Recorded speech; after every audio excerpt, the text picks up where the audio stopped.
But what we eat really affects the that. brain. Absolutely, Now absolutely. we are eating plastic. We are eating oil. You know, we are eating really bad stuff. They're killing all the microbiome that we need to have better thoughts. You know, so we're really being manipulated. Our thinking, our thoughts are being manipulated by the food we are eating. Absolutely. I really believe on that. So, you know, in India we have this idea, Ayurveda has this idea, but our thinking Yeah. has this idea, that there are three kinds of energy in the world, including in the food you eat. Mm-hmm.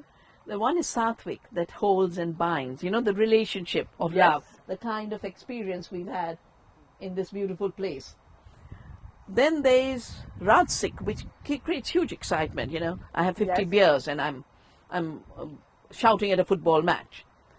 And the other is Tamasic, which makes you so heavy you can't even think. Increasingly, all the ultra-processed food, fake food, and now the idea that you don't need to grow food. It'll all be made in cellular cultures and fake meat and fake milk.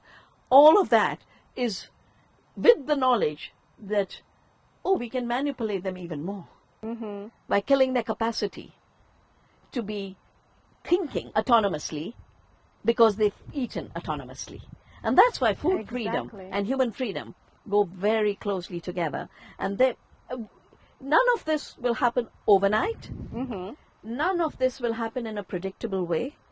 But this much confidence I have, that just like when you give in a desertified soil, we've seen this on our farm. Our farm was a barren eucalyptus abandoned plantation with sand. It was all sand, no microorganisms.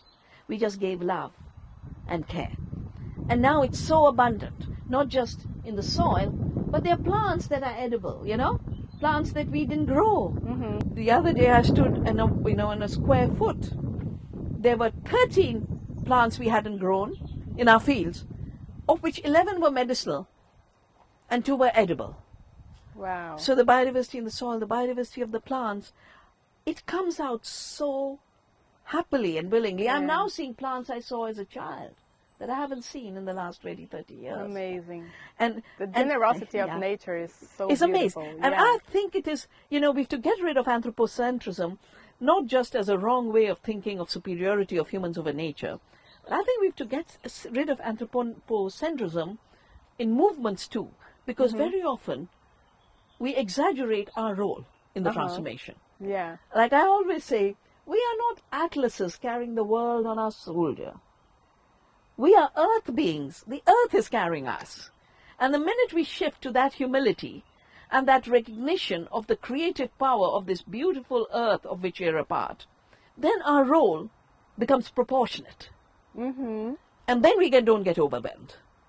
Yes. You know? Then you look Being for the more humble. We more have to humble, be less more arrogant. humble. Anthropocentrism creates arrogance. Yeah. Totally.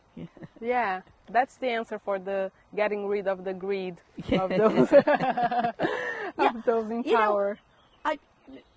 The way I look at greed is it'll be there as long as we support it. If we Okay. participate in Yeah. their game. Because at the end of it, greed is from the top down. Why do people keep buying things every day? Why are young people being made to believe that clothes are to be worn once? You know, young people in the fast fashion are being told clothes are not to be worn twice. You know, you should buy a new dress every day. That's how fast fashion thrives. Yeah. And that's how you've got all the polyester of the clothing and plastic pollution in the ocean. All of that adds up. Microplastic, yeah. I mean, you can do with 5 sets of clothes, you know, Sure. Yeah. and just say bye to the H&Ms and the Zaras, you know, and we don't have to play their game, because the word that's grown from Latin America is the good living, the bon vivre, yeah. In India, we never said, let me grow rich. That's not a prayer. Our prayer is, Sarve bhavantu sukhina, let all beings be happy. And let me do the right thing so that all beings are happy. So well-being and happiness is what the real objective of living is. Yeah. And definitely not a new party dress every day. And definitely not new junk food at every meal. You know, Yeah. what this greed system is bringing us is poisoned, degraded, polluting, dissatisfying. And a living economy brings us satisfaction, ecological Joy. regeneration, quality, friendship. Yeah. Amazing. I have nothing more to say. It's just like to really thank you. Thank I don't you, know Bella. if you want to say something or if you want to add anything else. No, thank you, Bella. I'll give you a hug. Oh, thank you. Look at that. Thank you, Bella.